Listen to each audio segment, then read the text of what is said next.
ये चाहते हैं कि बिल हट जाए तो आप भेदभाव को हटा दीजिए।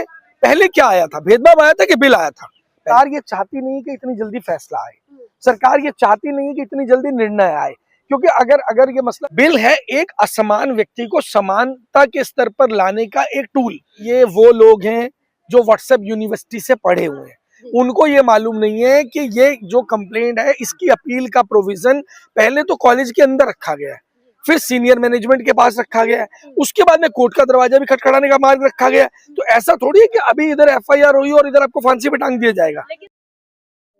देखिए यूजीसी जो बिल है ये बिल्कुल साफ स्पष्ट शब्दों के अंदर है, ये उन लोगों के प्रोटेक्शन के लिए लाया गया है जिनके ऊपर अत्याचार हो रहा है।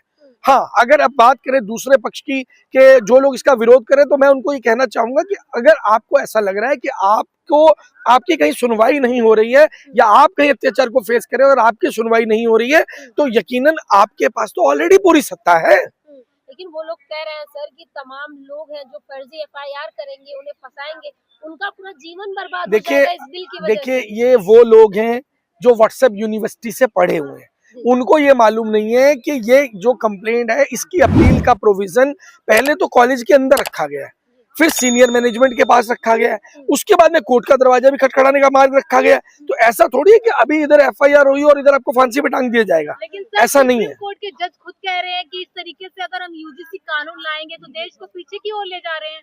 देखिए अगर भेदभाव की आप बात करते हैं, अगर आप यूजीसी बिल को हटाना चाहते हैं, तो मैं एक छोटी सी बात कहना चाहूंगा।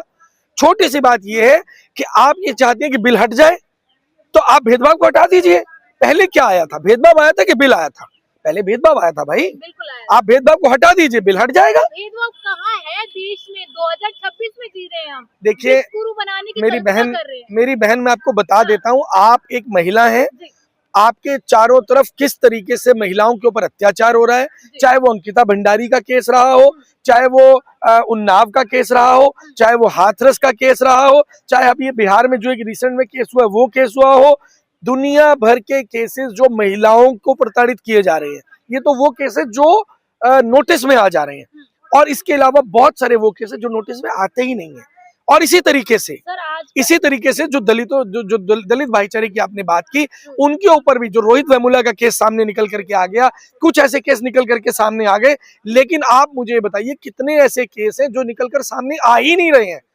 आज भी गांव के अंदर, देहात के अंदर जूता चप्पल पहन करके आपको किसी बड़ी जाति के व्यक्ति के घर के बाहर से निकलने का अधिकार नहीं है, घोड़ी में बैठने का अधिकार नहीं है। पहले होता था नहीं, ऐसा नहीं है, आपको शायद लग रहा है, आप आज भी जाकर के देख सकते हैं। सर, कहाँ प्रधानमंत्री ने नारा दे दिया सबका साथ सबका विकास, इसके बाद कहाँ है भेदभाव, कहाँ है जाति? आपने देखा तमाम नेता मंत्री जाते हैं दलितों के घर, खाना खा रहे हैं। आज ना एक नारा दे रहा हूं मैं आपको, बहुत हुई ट्रंप की मार, अब नहीं चाहिए मोदी सरकार। ये जो आज ट्रंप की सरकार चलाई जा रही है ना मोदी जी के द्वारा, अब मोदी की सरकार नहीं चाहिए, क्योंकि ट्रंप की मार बहुत पड़ चुकी है। और ये जो आप बता रहे हैं ना कि भाई दलितों के घर पे जाकर के नेता खाना खा रहे हैं, आप उस दिन बात करिएगा जिस दिन इन नेताओं के बच्चे सरकारी स्कूल में पढ़ने लग जाए। आप उस दिन बात करिएगा जिस दिन इन नेताओं को सरकारी अस्पतालों में इलाज मिलने लग जाए।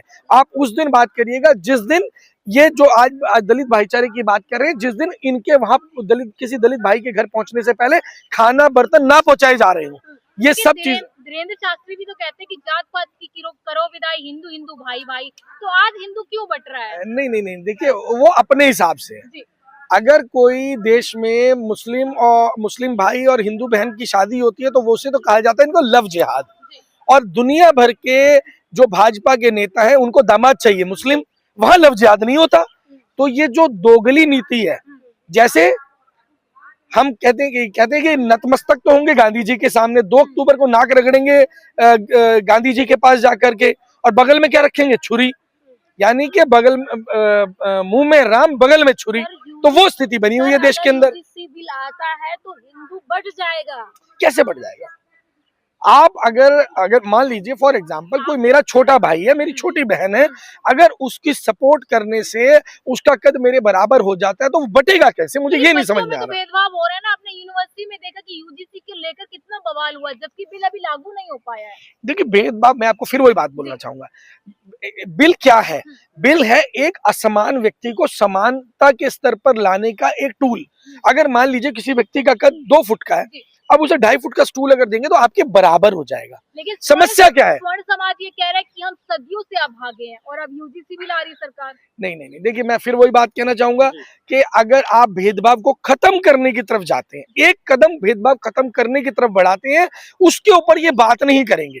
सबको हिंदू कह तो रहे हैं, लेकिन ये जब तक भेदभाव को खत्म नहीं करेंगे तब तक तो समस्या ही नहीं है, मतलब समस्या होगी ही नहीं अगर वो भेदभाव खत्म हो जाता है तो। सर अब तमाम चुनाव है कई राज्यों में जी। यूपी में चुनाव होने वाला है, क्या इसको लेके यूजीसी बिल के माध्यम से बीजेपी राजनीति करना चाहती है? देखिए बीजेपी एक बहुत ही ऑर्गेनाइज्ड पार्टी है, बहुत ही टैलेंटेड लोगों की पार्टी है, बहुत समझदार लोगों की पार्टी है, और ये पार्टी नहीं है, ये एक कंपनी है। और ये कंपनी किस तरीके से काम करती है बहुत अच्छे से जानती है कि हमारी जो कंसोलिडेटेड वोट है ना, वो लगभग 22, 23, 24% कंसोलिडेटेड वोट है। सामने वोटें इकट्ठे ना हो सके, सामने वोटें एकत्रित ना हो सके, उन वोटों को डिवाइड किया जाना है, डिवाइड एंड रूल। और ये किसकी नीति थी? ये अंग्रेजों की नीति थी।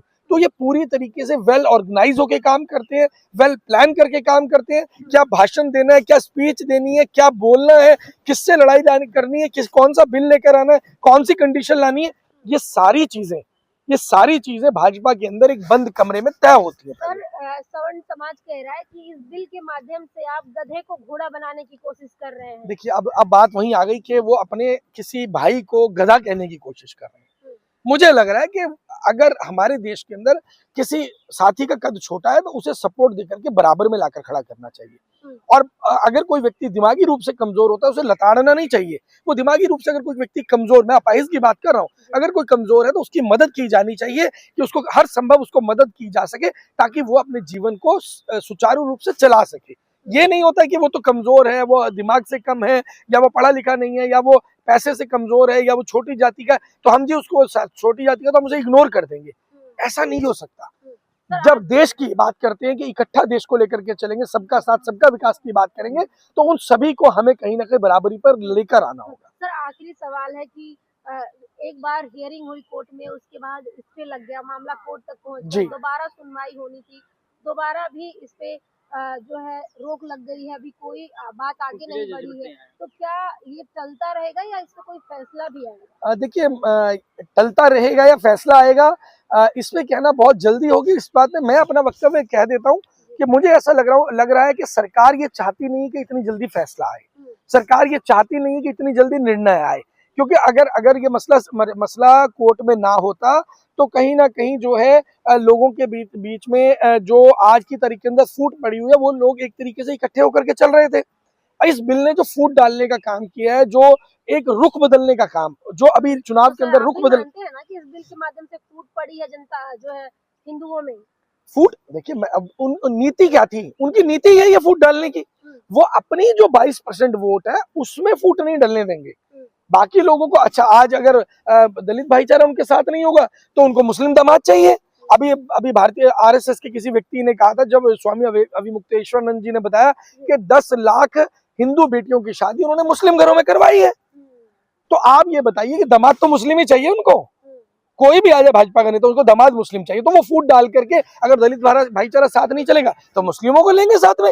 अगर वो साथ नहीं चलेंगे तो अभी दिल्ली में जो एलजी साहब को लगा दिया गया है, या बड़ी बड़ी उपाधियों के ऊपर सिखों को बिठाया जा रहा है, सिखों से लड़ नहीं सकते हैं सामने आमने का होकर के, तो उनको साथ लेकर के उनको बहला फुसला करके साथ चलाने की तैयारी कर रहे हैं। सर आप एक पार्टी से आते हैं, प्रतिनिधित्व करते हैं, तो क्या लग रहा है आम आदमी पार्टी का इस पे क्या स्टैंड होगा यूजीसी पे? देखिए हमें तो ऐसा लगता है कि ये बिल जो है वो लागू होना चाहिए। बिल ठीक है, अगर किसी को समस्या आती है तो उसके प्रोटेक्शन के लिए कोई सेक्शन अगर ऐड करना हो तो वो किया जा सकता है, लेकिन हम सबको साथ लेने की बात कर रहे हैं। हम किसी एक विशेष वर्ग को प्रिविलेज या इग्नोरेंस को हम नहीं स्वीकार कर सकते।